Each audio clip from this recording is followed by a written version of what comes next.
Welcome back to the Hair of the Dog podcast. Today we have a Throwback Thursday episode, and this is going way back in the archives to episode number 31, Easy Accounting with Candus Kampfer. Now, it's January.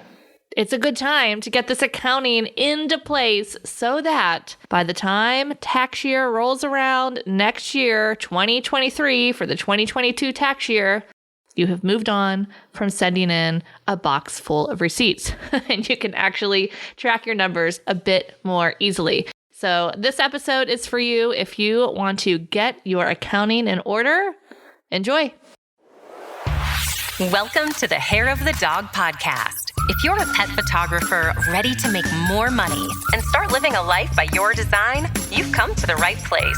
And now, your host, pet photographer, travel addict, chocolate martini connoisseur, Nicole Begley. Hey everybody, Nicole here from Hair of the Dog, and I am here with my friend Candus Kampfer from Confidence with QuickBooks, and we are going to be talking all about something that I actually kind of secretly love, and believe it or not, I almost thought about becoming a CPA for a hot minute because I'm that much of a nerd.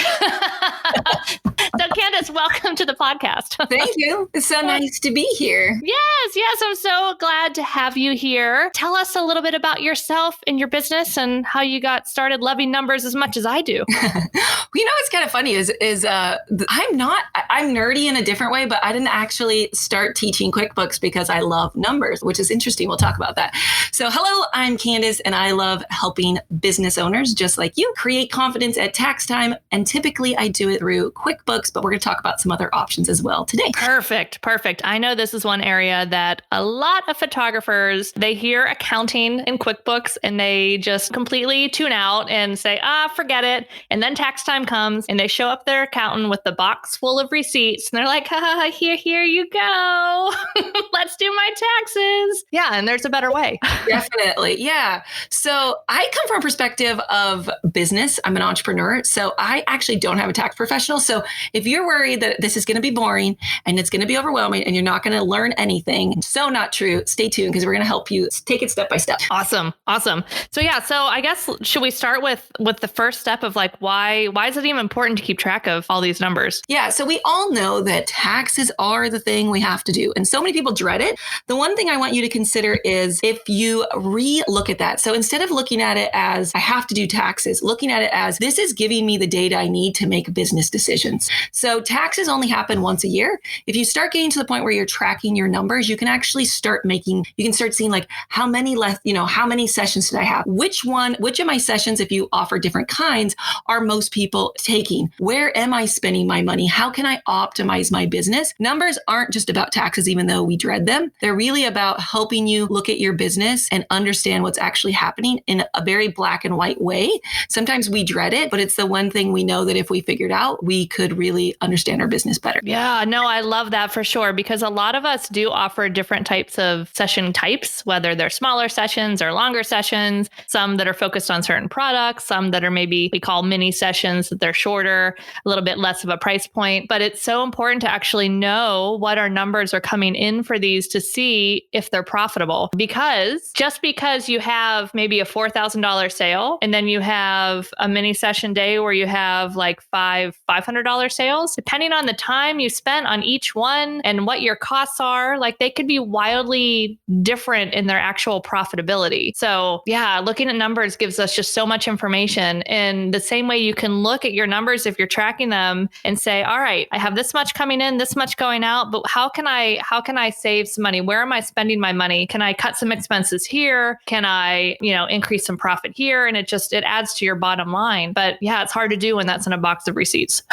Yeah, I think often people say like, we guesstimate, right? We think we're making about this much on this session, or if you're in different businesses, but in sessions for you guys specifically, you think I charge this much, I'm making this much, or these sessions, like you're saying, are paying off. And as you start really looking at what it's costing you, it's also the interesting fact is there's a cost in like what you're specifically talking about in products. There's also a cost in time. And so learning like which of your products are, I worked for this petroleum company years and years ago, and they would call it their bread and butter. So they would deliver big tanker loads to gas stations. And then they would also deliver like fuel to people's homes for heating and things, right? And they had what they call their bread and butter, which was delivery. And if you can learn learn what you might consider your bread and butter, the thing that makes you the most, leverages your time and gives you the most bang for your buck, then it makes business a lot easier. Absolutely. Yeah. I've heard that a lot from wedding photographers, that they used to be wedding photographers. Now they moved into portrait photography because, say you make $5,000 for a wedding and everybody outside of the photography industry thinks they show up at noon and they shoot till 8 and that's it. They just worked 8 hours and they made $5,000. That's amazing. But they don't realize like there's 40 hours worth of work behind that to prep everything, to deal with the client before, to edit the images, to deliver the images. So there's just so much more work there. And when they broke down per hour what they were making on weddings versus what they would make with a portrait client that was, maybe a $2,000 sale with some wall art, but it was only 5 to 10 hours of time, it made a drastic difference in the amount of money they were making per hour. So that's definitely another awesome number just to kind of keep track of in your business and actually do the math and find out. Definitely. Yeah. I guess you want to speak to kind of like what the end result is that we want to look at. Like I am a big believer of we should always start with the end of mine. Who is that? James Covey or someone like that. One of those guys that has, good quotes and smart things. Anyway, so we definitely want to have our intention of what we want to come out of this. So can you speak to a little bit about that? Yeah. This is like one of the number one, this is what I always start all my trainings with. It's everything I teach is so often we think we're just going to like go in, just grab receipts and enter your data, whether you're going to use Excel or numbers or whatever it is, Google Sheets, like whatever you want to use. There's different ways, right? There's the simplistic way. There's also platforms like QuickBooks or other things that you can use as well. But no matter what you're going to do, you want to start with your end in mind. I'm sure that you teach that with photography. It's like thinking about, I'm not sure all of the factors that you guys really look at, but not just I need to take this photo, but what is the overall shot? What am I looking for? What's the feeling I want to get? What is the message I want to get across? We do the same thing with numbers. So if you sit down, especially if you're an artistic person, which you guys probably are, grab a piece of paper and say, this is kind of what I want to know. A lot of times what I see people doing, one of the big mistakes is they just lump all their income, as we were talking about before, into one category. It's income for the year. It's revenue. This is how much I made. But if you could start looking at it like, I'd really love to know how many mini sessions. I'd really love to know all different types of photography. You said like your products. How much did I generate from my wall art or the different things that you do? And then we'll get down to like, what is it costing you as well? But one of the big things that you want to start with is just grab a piece of paper and say, okay, I'd really like to know how much I spend in advertising. I'd really like to know how much I spend for internet and computer and all these different things. And this is the one key. A lot of people think my tax professional knows best. A bookkeeper knows best. But the truth is no one cares about your business the way you do, and nobody knows your business the way you do. So I'm sure that Nicole, you teach there's different types of ways you can do photography. And the same is true with tracking your numbers. Every pet photographer is going to have a slightly different business model. You're going to love doing mini sessions versus bigger sessions, or maybe you want to do certain types of products. So when you're creating your list, don't look for somebody else to tell you what you need as much as just getting started and saying, what is it that I want to know about my business? And instead of just looking at it, as we said before, as I have to file my taxes, look at it as what is the data that I might need to make a decision? That's where I would start outlining and getting ideas of what you really want to see. Does that make sense? It does. Absolutely. I can think of some of the questions that they might want to know, which is definitely what types of sessions are bringing in the most money. One of the things I teach is when you do your marketing campaign is that you kind of break down what happened afterwards. So how many new clients did you get? What did those clients spend? What were your cost of goods sold from those sessions? So you can see how profitable that marketing campaign was. So you know if it was successful or not. Because a lot of times as a pet photographer or general photographer, you're like, okay, I'm going to do this marketing thing and it's going to fill my calendar for the year. And they don't. Like a successful marketing campaign could very well be 2 great clients. And it's all of these marketing campaigns together and all of the referrals and just networking and things like that build our business. But it's important to look back and actually look at the numbers and look at the data so that you don't make up stories in your head of assigning, oh, well, I wanted 10 and I got 2, so that was a failure. When you can actually look at the numbers and say, okay, I got 2. They were both a $2,000 sale. It cost me 5 hours and $50 to do that marketing campaign. That was a success. So yeah, so we can definitely look at ways and to look at our numbers to find out those kinds of details, to find out how many sessions we're shooting, what's the profitability of those sessions, what are things costing us, what's our cost of goods sold, all of those different questions. So yeah, homework for you guys at home right now is to pause this and write down some of the things you want to learn from your numbers. And then Candus, is there like a way that a best practice for how you set up your numbers, or do you start to set up your accounting really based off those questions? 100%. So what most people do is they say, for example, with QuickBooks, it can do all these features. I'm just going to go start using it. I'm just going to go start entering everything in. But it's kind of like building a house without a blueprint. If you start just like throwing things at it, your house is going to look crazy. Or if you get in your car and you just start driving somewhere, but you don't know where your end destination is, it's really hard to go. Now, you might say it, but I'm not sure what I need. We build it over time. So if for right now, you only have like 2 products or services that you offer, fine, start there. It doesn't have, don't compare yourself to somebody who's been in business for a long time who really has all this figured out. I would say give yourself grace and space that as you start tracking it, even it's funny, I teach this, right? And I remember when I first started tracking for my recent business, I was like, what do I want? And I start chatting with my husband. He's like, isn't this what you teach? And I'm like, yeah, but I'm trying to figure it out. And so I say that with giving you grace that you don't have to be perfect at this. It's just getting started. It's just getting the details. And then what will happen with everything as you learn, you kind of do it. And then you look back and you go, you know what I'd really like to know?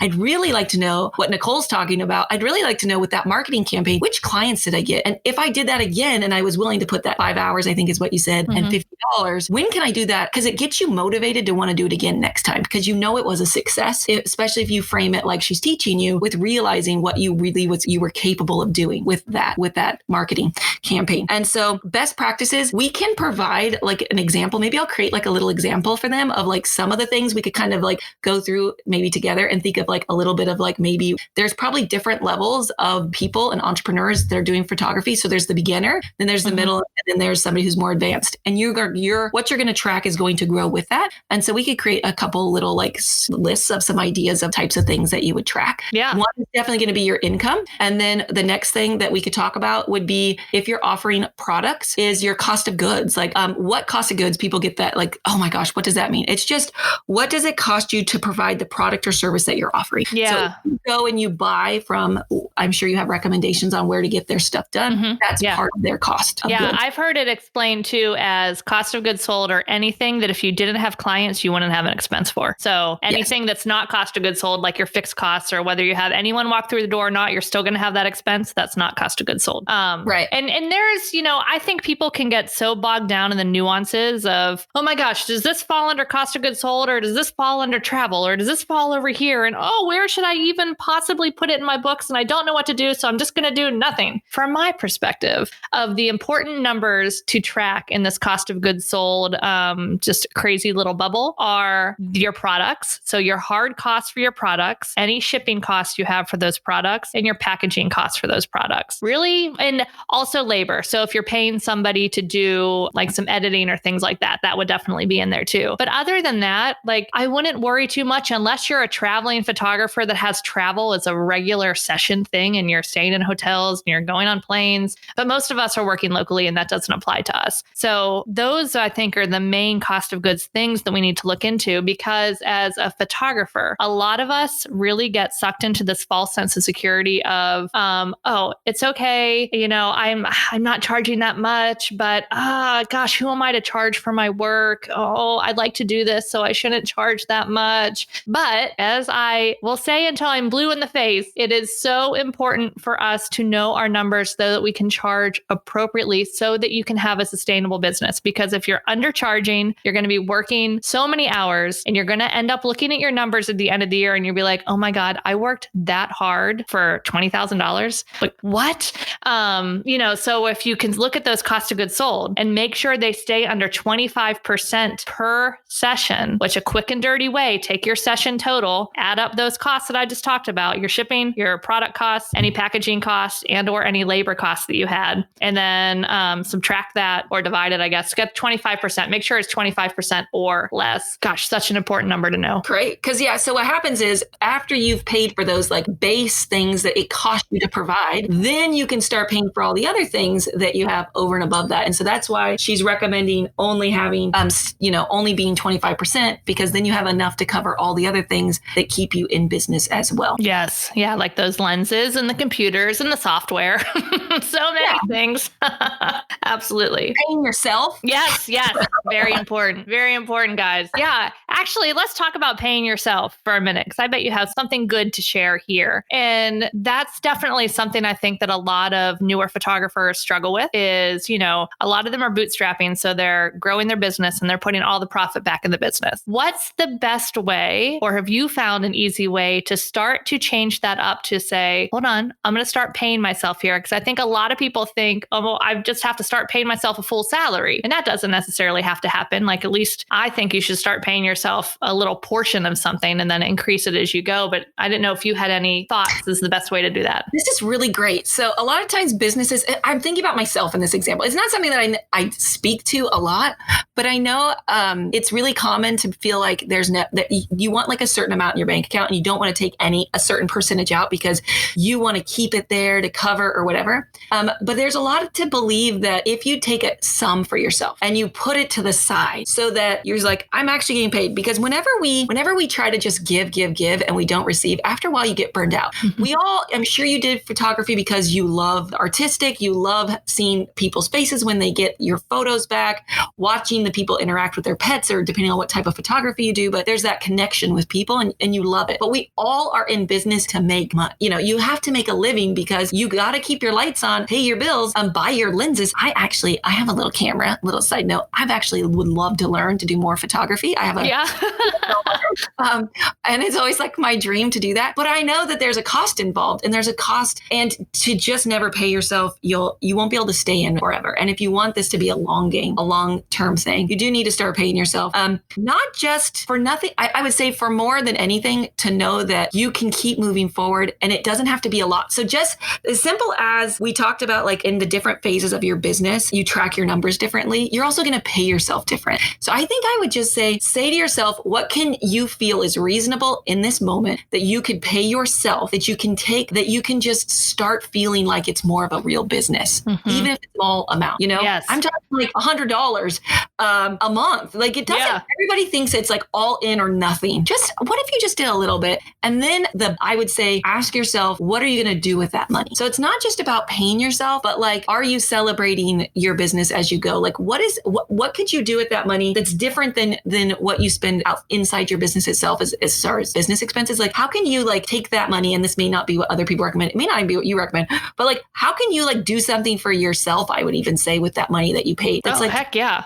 Celebrating your business. Like, what if you could take $50 or $100 to pay yourself and you used it to like celebrate and do something for yourself, like self-care, or buy a book that you've been wanting, like something that you're also saying, I'm getting somewhere with this. That would Absolutely. be part of my suggestion. Yeah, no, I love that. And I think that's so important. And I think that's so motivating if you can look at your business and be like, I plan to do X with my profits. So whether that's, I'm going to take my family on vacation, I'm going to get a massage once a month, once a quarter, I'm going to go out to a nice dinner. I'm definitely one of those people that I don't spend my money on clothes and shoes. I mean, I'm wearing a t-shirt I ordered off of Etsy right now, and like bird stretch pants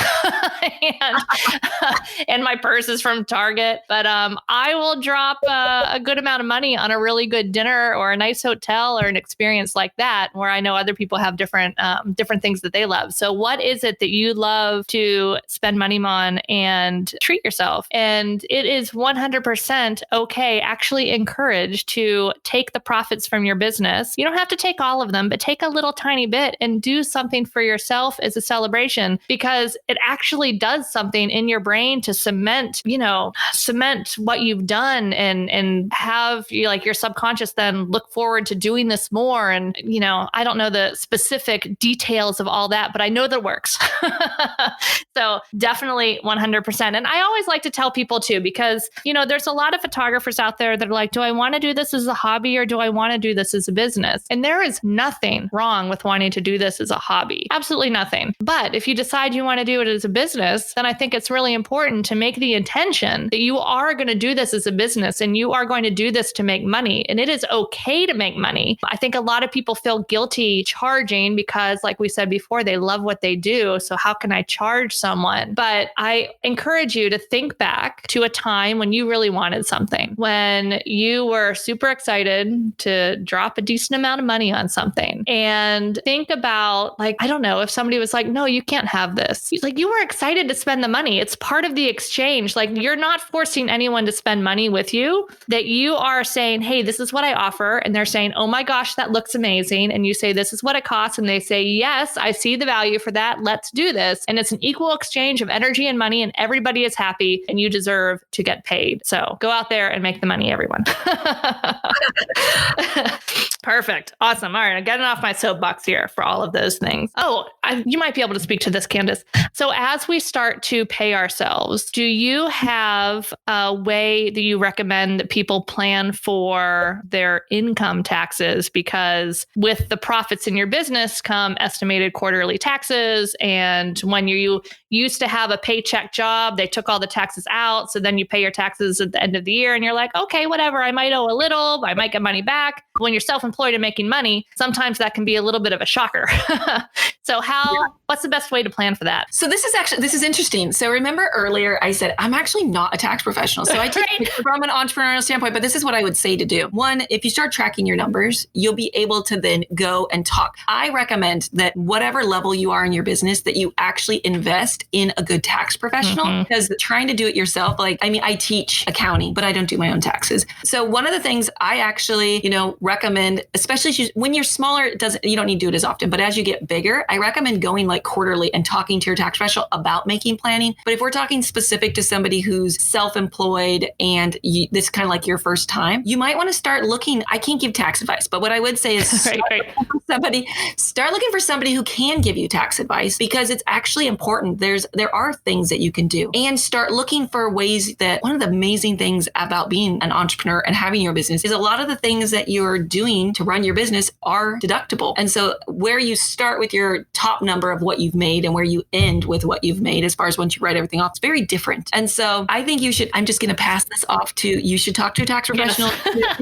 But what you could do is just ask them, what's a percentile that I could put to the side? And then I talk to people about sales tax often. This is something that comes up when people do have sales tax that they have to worry about, is that they take it and they put it over to savings. So typically if we have it in our checking account, we spend it like we think it's there and usable because we see a dollar amount. But if you actually create like a secondary savings or another place to put that money, then it'll be a lot easier. That is one tip that I could give. Yes, 100%. Especially as we start off, a lot of us start off paying sales tax quarterly, and fourth quarter is usually a pretty big quarter for photographers. So we make all our money in October, November, early December, and then our credit card bill comes in and we pay all our lab costs. And then all of a sudden, January 20th, we've already spent our Christmas money and everything else. And it's like, oh, now your sales tax bill is due from all those sales since October. So yeah, 100% putting that off to the side. And for your income taxes, you're 100% right too, that it really will depend on what your whole tax situation is. And highly recommend you guys, if you are choosing to be in business, whether you are your first year in business and you're not really making any money yet, to,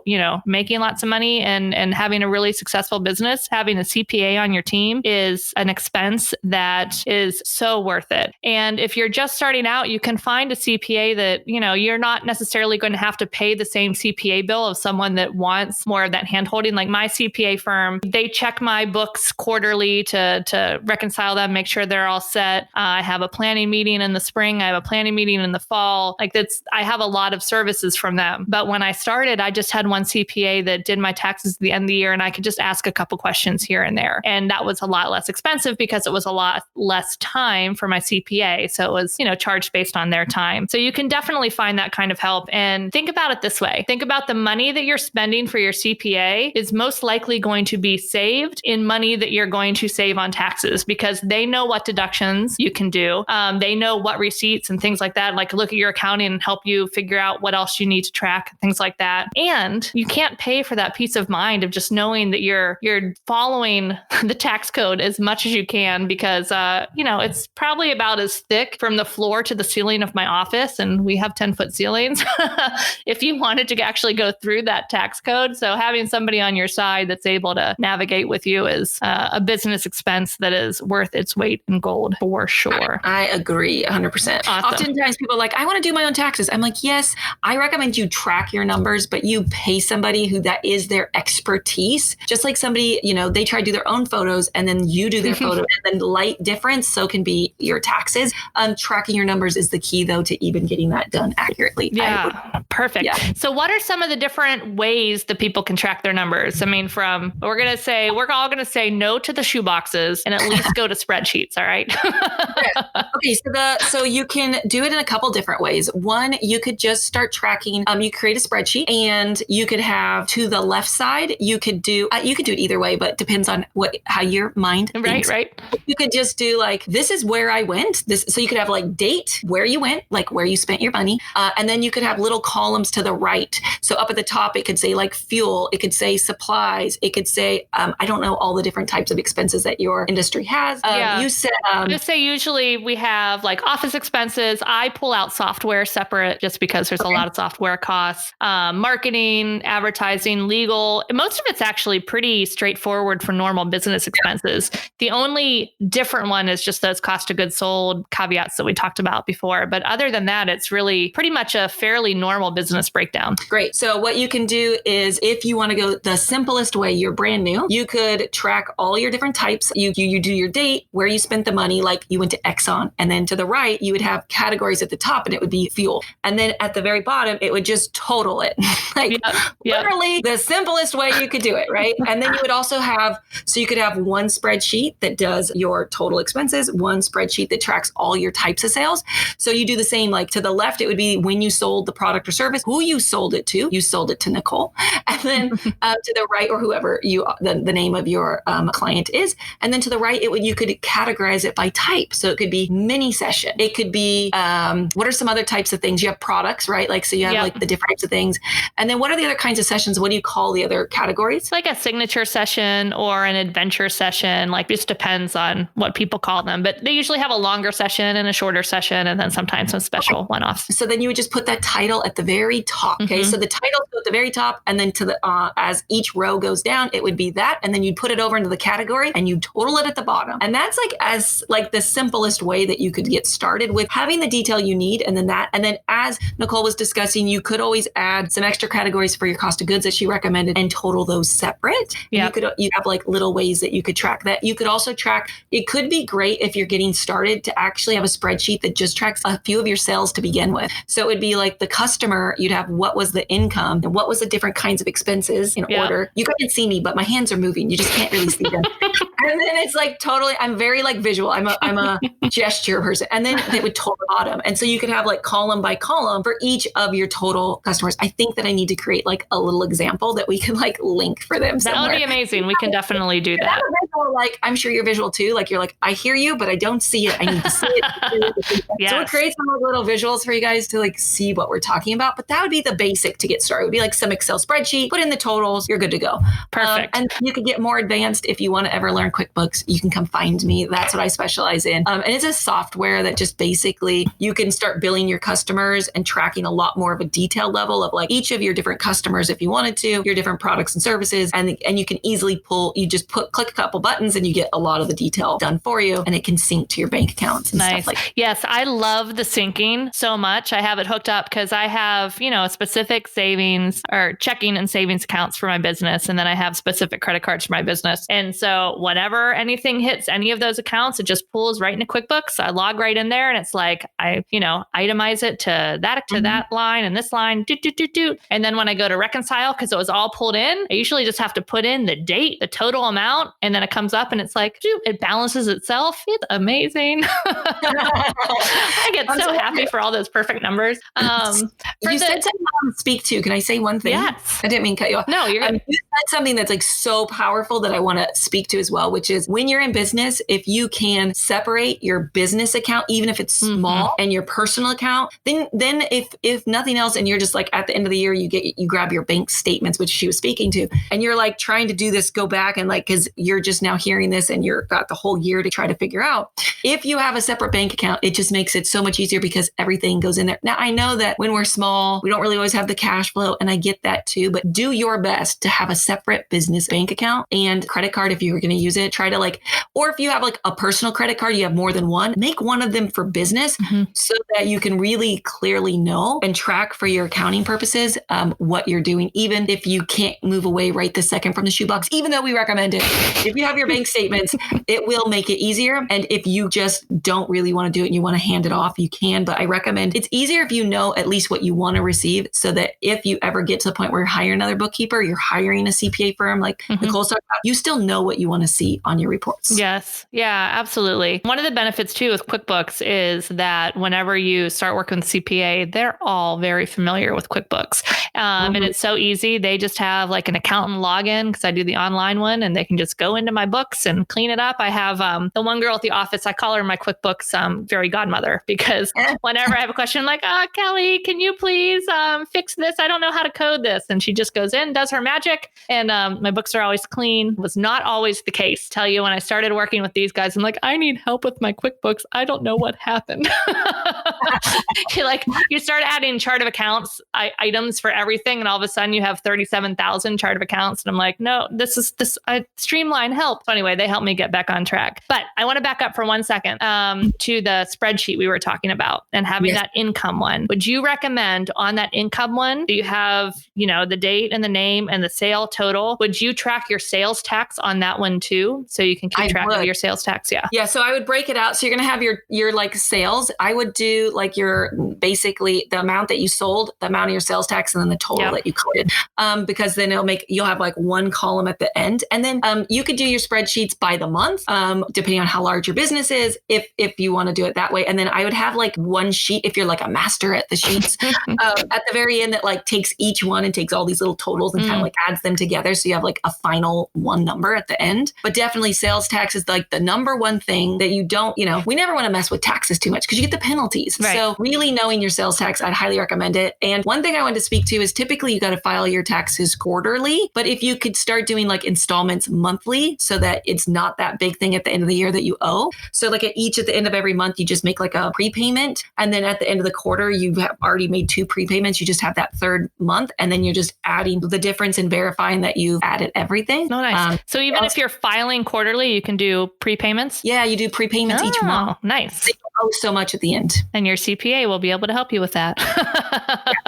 Awesome. No, that's good to know. One of the other things, if I was working on that spreadsheet too, that I would put over there that wouldn't necessarily be for accounting purposes or tax purposes, but would be for my business health accounting is I would add that cost of goods sold column to track it there. So you can see right on that one spreadsheet, what session types brought in what total, what their sales tax is, and what your cost of goods sold was. And maybe even pull out like another column of your net profit from that session. You wouldn't use those cost of goods sold numbers or that net profit column anywhere in your actual true accounting, but those would be good numbers to know. So you can kind of keep track of what session types are the most profitable and, and just making sure that you have a finger on the pulse of your business. One thing I wanted to speak to real quick about sales tax specifically is sales tax is not technically income to you as a business. What it is you're collecting it. Just a little side note, something I'd like to teach. So you have like your income that you charge. Let's just say for simplistic math, it's $100. And then you have your sales tax at 10%, 7%, like whatever your sales tax is. The $100 is your income, but the percentage of sales tax you collected is not actually your income. It's in accounting terms called a liability. So you're just collecting it for the state that you're in, and then you're providing it to them. So technically it's not income, the sales tax. I just want to make sure I speak to that so it doesn't get confused. But Perfect. You can still track it as the total you've collected. Yes. Yeah, 100%. One of the other things about sales tax too, and this will require checking with your CPA or checking with your state Department of Revenue, but you want to make sure as a photographer, you are very clear on what is taxable and what isn't, because every state's a little bit different and more states are making the service of the session fee taxable, digital delivery taxable, digital files, obviously the products have always been pretty widely taxable. But it's definitely important to keep an eye on that. And And once you find out, it's also important to make sure you read those notices you get from the state, or again, have a CPA that keeps track of that for you, because they're always updating those and they're often adding. Rarely are they taking away things that are taxable for sales tax, but they're often adding new things that are taxable. And the whole digital commodity world is a little like the wild, wild west, that it's changing all of the time. So it's very important to be up to speed on that, because you don't want to get in a situation where you have not been collecting sales tax on something that you should have been, and then you're hit with a whole bunch of fees and penalties. What I'd love to share is that maybe after we've talked sales tax, we've talked numbers, and we talked CPA, that you're like, oh my gosh, Yeah. I just totally checked out. You told me it's going to be easy, and now I'm like so way overwhelmed. I want you to take a step back and say, I've got this. I can handle this. I know it's an important part of like being a true business owner, or even if you're doing it as a hobby, you're still filing your taxes, and realize that there's a process. Just be kind to yourself, be gentle, give yourself grace, but just know that these are things as a business to be aware of, but that you'll get it. I just, I so often I see people get overwhelmed, and I'm like, it doesn't have to be. Yeah. It doesn't have to be. So just kind of like take what we said and start kind of listen to it, do the homework that Nicole gave you as we went, looking at your list, and just take it step by step. And we'll give you some examples, because I think if they have some examples, they'll realize it doesn't have to be so hard. Yeah, absolutely. It can be so simple and easy. Guys, the key is just to track it on a computer somewhere. and really the most important pieces to prepare for tax season is just your income and your expenses. The other stuff that we're looking at and figuring out what you want to learn from your business is gravy. So as long as you're really tracking those two numbers, you should be in a better position to prepare for taxes and have a lot less whine and crying than you would if you have a shoebox full of receipts. So we will definitely link up those. And I'll actually link up I have my profit loss statements from my business, my very first year in business, and then my first 6-figure year in my photography business. So if you guys wanted to download those and see just kind of where I spent my money, how I tracked it, like what categories I used, you're welcome to do that. But again, if you have different things you want to track based on what you want to learn, how I do it is not the only way to do it. So you can check that out at the show notes page, hairofthedogacademy.com/31, just the numbers 31, and you will be able to see that there. Candus, this has been so good. Thank you so much for taking the time to come chat all things accounting and numbers, and even some taxes with us. Really appreciate it. Can you let everybody know where to find you out there on the interwebs? I'm Candus Kampfer everywhere. So I have a YouTube channel where I give tips and tricks that you can check out. I'm on Instagram, I'm on Facebook, and I will be doing some workshops. If you'd like to come and see like how QuickBooks works and some of the things that I teach, you can always join me on a live training at canduskampfer.com/training and join us for the next live class that we have going on. Perfect. Awesome. And then how do you spell your name, just for those of us that are listening out there? It's very different. It's CANDUS and then KAM as in Mary, P as in Paul, F as in Frank, ER. Can you tell I've done that a few times in my life? Just a few. I'll also give it to Nicole so you can find me. But yeah, even if you misspell it, you're probably going to find me because there's not too many. If you get Candus right, you're good to go. Think about Candus in QuickBooks. I bet you'll come up. Perfect. And we'll also link to her links on the show notes page. So you can just remember hairofthedogacademy.com/31 and find her on all the links there. So thanks again, Candus, for being here with us. And thanks everybody for following along. And hopefully you are not too overwhelmed and you feel like you are ready to take on some new accounting tasks for your business. We'll talk to you soon. Bye. If you enjoyed this podcast episode, go ahead and take a screenshot of this episode on your phone and post it up there on your Instagram stories, and be sure to tag us at Hair of the Dog Academy. And we would just love to see how you're listening. And full disclosure, sometimes we just like to give away a little pet photographer swag in the form of Hair of the Dog t-shirts and sweatshirts. So what are you waiting for? Go ahead and share that screenshot of this episode, and don't forget to tag us at Hair of the Dog Academy. And while you're there, maybe you want to jump on over to our account and see what we're up to on the gram. Would love to connect with you. Thanks for listening to the Hair of the Dog podcast. This was episode number 125. If you want to check out the show notes for access to any of the resources that we mentioned, simply go to www.hairofthedogacademy.com/125. Thanks for listening to this episode of Hair of the Dog podcast. If you enjoyed this show, please take a minute to leave a review. And while you're there, don't forget to subscribe so you don't miss our upcoming episodes. One last thing, if you are ready to dive into more resources, head over to our website at www.hairofthedogacademy.com. Thanks for being a part of this pet photography community.